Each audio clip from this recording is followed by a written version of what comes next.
Coach, we talked about the third quarter, and again, it showed its ugly head again tonight. What do you feel like was the difference in that quarter tonight? They for sure played with more urgency and grit than we did tonight. I told the guys that we played hard, but they played much harder. That's just a fact. And then the third quarter, for whatever reason, we haven't been able to be productive in that quarter, whether it's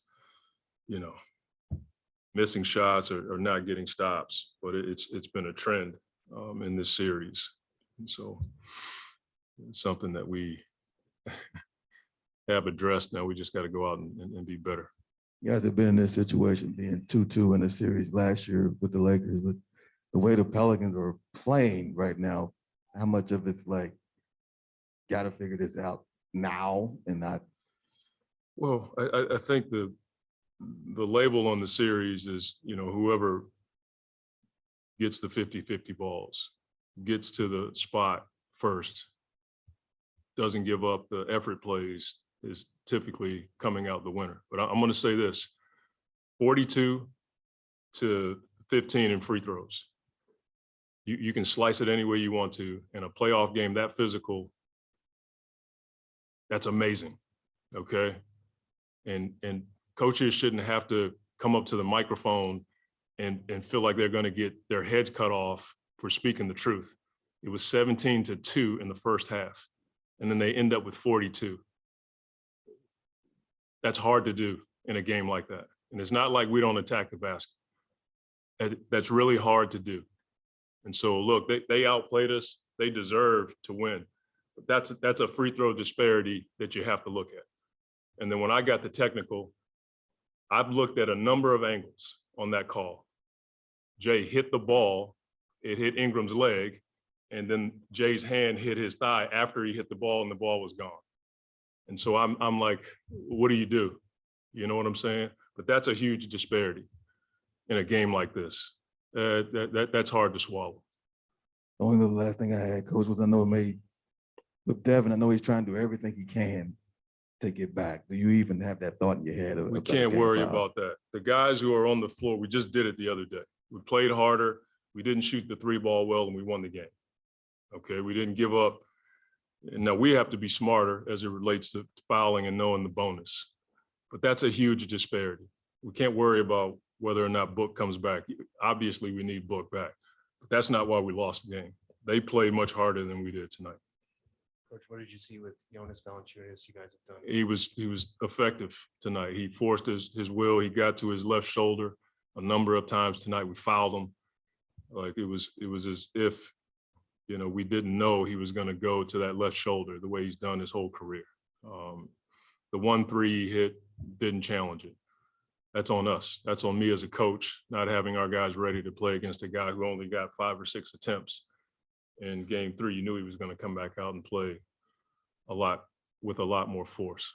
With another game with the 3-point shooting, is that just the same mindset after game 3 of just keep letting it fly? Or you have to. I mean, we're getting open looks. I mean, how many open looks did we get from the top? Getting a lot of them. We just got to. It's going to drop because we put the work in. We just haven't been able to see it go down enough. Monty, just with the points in the paint, you guys had a ton in the first half, not as many in the second half. Was there any contributing factor that you saw there? I just didn't think we attacked enough. In the first half, I thought we were getting there a lot more. And we got to do a better job of handling their pressure, getting the ball down the floor with enough time to run our offense. I just didn't think we attacked the way that we did in the first half. What did you think of the way you guys defended Ingram tonight? He's a guy that just makes tough shots. I mean, he had 23 shots to get 30 points. The problem is he's getting a number of free throws. That's the one that hurts you. If he's going to hit 2s on you, I haven't seen anybody stop him. We just have to have more awareness of the foul situation.